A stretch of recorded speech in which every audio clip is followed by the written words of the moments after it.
আর এবার নজর রাখবো প্রগতি ময়দান থানার ওসির গাড়ি চুরি। থানার সামনে থেকেই ওসির গাড়ি চুরি হয়ে যায়। দাঁড়িয়ে থাকা গাড়ি নিয়ে পালানোর অভিযোগ সামনে আসে। কসবা থেকে গ্রেফতার করা হয় অভিযুক্ত ইমরান হোসেনকে। সিসি ক্যামেরার ফুটেজ দেখে চিহ্নিত করা হয় অভিযুক্তকে। প্রতিনিধি রৌনক এই মুহূর্তে আমাদের সঙ্গে রয়েছেন। রৌনক, অভিযুক্তকে চিহ্নিত করা হয়, অভিযুক্তকে গ্রেফতার করা হয়, কিন্তু অভিযুক্তের পরিবারের দাবি ইমরান নাকি মানসিক ভারসাম্যহীন। তাহলে কি কোনো নথি দেখাতে পেরেছে পরিবার? তাকে একেবারেই গতকাল পুলিশের তরফ থেকে বলা হয়েছিল যদি সে মানসিক ভারসাম্যহীন হয়ে থাকে তাহলে পরিবারকে বৈধ নথি দেখানোর কথা। ইতিমধ্যে পরিবারের সদস্যরা থানায় যোগাযোগ করেছে এবং পুলিশ সূত্রে জানা যাচ্ছে তারা কোনো রকম ভাবেই কোনো বৈধ নথি দেখাতে পারেননি। পরিবারের তরফ থেকে এখন দাবি করা হচ্ছে যে এই সমস্ত চিকিৎসা সংক্রান্ত যাবতীয় নথি এই ইমরান হোসেনের কাছে ছিল, সেগুলো তিনি হারিয়ে ফেলেছে। অর্থাৎ গতকালকে যে ঘটনা, ওসির গাড়ি চুরিকে কেন্দ্র করে একেবারে শোরগোল পড়ে যান, তার কি উদ্দেশ্য ছিল, শুধু কি জয় রাইড নাকি এরপরে অন্য কোনো উদ্দেশ্য ছিল, গোটা বিষয়টি কিন্তু ইতিমধ্যে তদন্ত করে দেখা হচ্ছে। এবং গতকাল কসবার বকুলতলা থেকে ইমরানকে আটক করা হয় এবং তাকে জিজ্ঞাসাবাদ করা যাবে কি উদ্দেশ্যে তিনি এই গাড়ি চুরি করেছিল। বেশ, মহাকাশে শুক্লা পক্ষ শুরু। 28 ঘন্টার জার্নি শেষে ভারতীয় সময় সন্ধে 6টার কয়েক মিনিট আগে আন্তর্জাতিক স্পেস স্টেশনে পৌঁছন Shubhanshu Shukla, Peggy Whitson, Slawosz Uznanski ও টিবর কাপু। আগামী 14 দিন এটাই ওদের ঘর।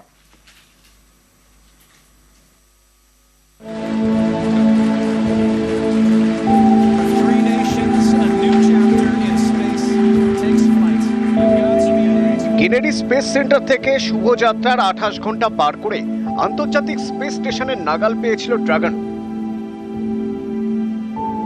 ড্রাগনের পাইলট শুভাংশু শুক্লার তীক্ষ্ণ নজর তখন ডকিং এ।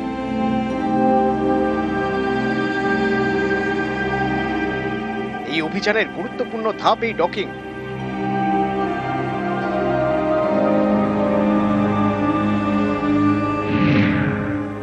ডকিং কি?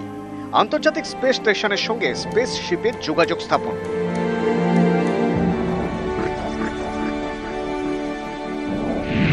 কিভাবে ডকিং হয়? প্রথমে সফট ক্যাপচার, তারপর হার্ড ক্যাপচার।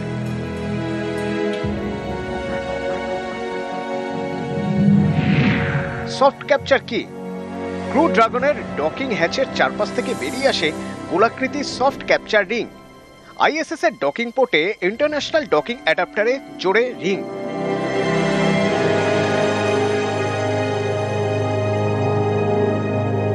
এরপর hard capture. Soft capture ring সংকুচিত হয়ে ক্রু ড্রাগনকে টেনে সেঁটে দেয় আইএসএস এর সঙ্গে। ডকিং এর পরে কি? ক্রু ড্রাগন ও আইএসএস এর সংযোগস্থলকে আরো সুরক্ষিত করে 12টি হুক। সংযোগ পথে বাতাসের চাপ ও তাপমাত্রা নিয়ন্ত্রিত করা হয়। এই প্রক্রিয়ায় প্রায় ঘন্টা দুয়েক লাগে।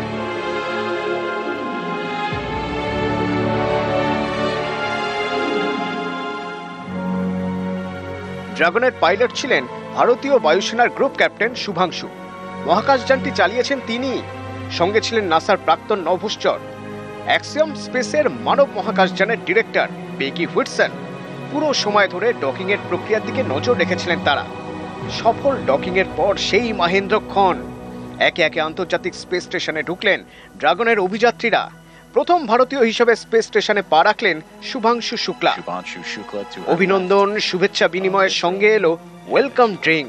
ঐতিহাসিক মুহূর্ত হলো লেন্সবন্দি। इंटरनेशनल स्पेस स्टेशन पे पहुंच चुका हूं और अभी आगे 14 दिन यहाँ पे रह के हम काफी सारे साइंस एक्सपेरिमेंट्स करेंगे, आप लोगों से बातचीत करेंगे।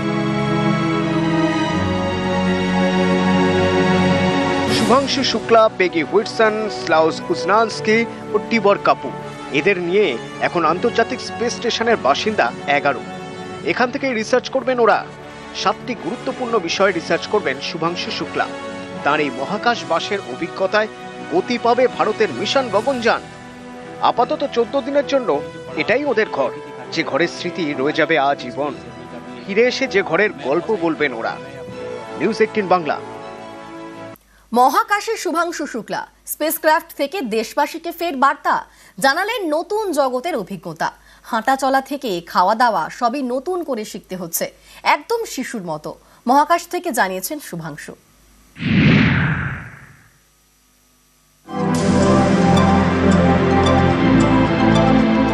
রাকেশ শর্মার পর শুভাংশু শুক্লা ফের মহাকাশে আরো এক ভারতীয়।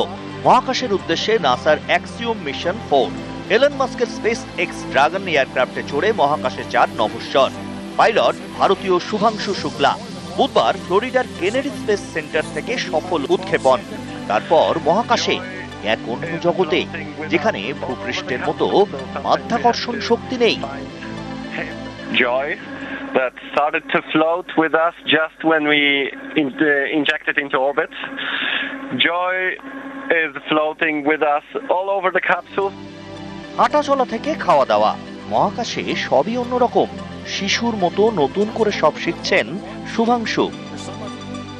Enjoying the views, enjoying the entire experience, learning like a baby, learning the new steps, learning how to walk, learning how to control yourself, everything, learning how to eat. It's a new environment, new challenge, and I'm really enjoying this experience with my fellow astronauts here.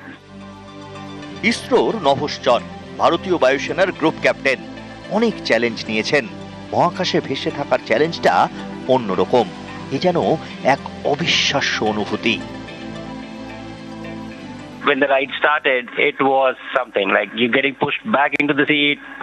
It was an amazing ride, and then suddenly everything silenced, and you were just floating. You unbuckle, and you were just floating in the silence of vacuum. It was an amazing feeling. I was not feeling very great when we got shot into the vacuum. Since yesterday, I've been told that I've been sleeping a lot, which is a good sign. So I think that's a great sign. I'm getting used to this quite well. মহাকাশে ভারতীয়, ভারতেরও লক্ষ্য মহাকাশ। 2027 সালে গগনযানে মহাকাশ অভিযানে ইসরো মহাকাশে মানুষ পাঠাবে ভারত। তারপরে টার্গেট মহাকাশে ভারতের নিজস্ব স্পেস স্টেশন তৈরি করা। নাসার মহাকাশ অভিযানের পাইলট শুভাংশু শুক্লা তার গবেষণা এবং প্রযুক্তিগত অভিজ্ঞতা ভারতের মহাকাশ অভিযানকে কয়েক কদম এগিয়ে দেবে। শুভাংশু শুক্লা গিয়েছেন 140 কোটি ভারতীয়র স্বপ্ন নিয়ে, ফিরবেন মহাকাশের অভিজ্ঞতা নিয়ে, যে অভিজ্ঞতা দিয়ে লিড করবেন ভারতের গগনযান। মহাকাশ থেকে দেশবাসীকে সেই বার্তাও দিয়েছেন শুভাংশু। नमस्कार, एक छोटा सा संदेश मेरे सारे देशवासियों के लिए। 1 महीने क्वारंटीन में रहने के बाद कल हम लोग लॉन्च पैड 39 से लॉन्च हुए। एक छोटा सा स्टेप पर एक बहुत सॉलिड और स्टडी स्टेप है उस डायरेक्शन में जिस तरफ हम जा रहे हैं।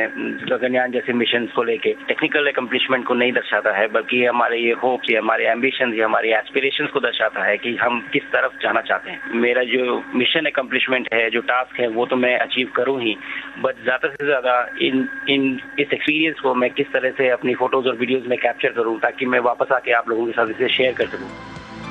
মহাকাশে শুভাংশুর মনে দেশ, কাঁধে তেরঙ্গা, যেন গোটা দেশ তার সঙ্গে মহাকাশে। मेरे कंधे पे मेरे साथ मेरा तिरंगा है, जो मुझे बता रहा है कि नहीं हूँ, मैं आप सबके साथ हूँ। নিউজ 18 বাংলা।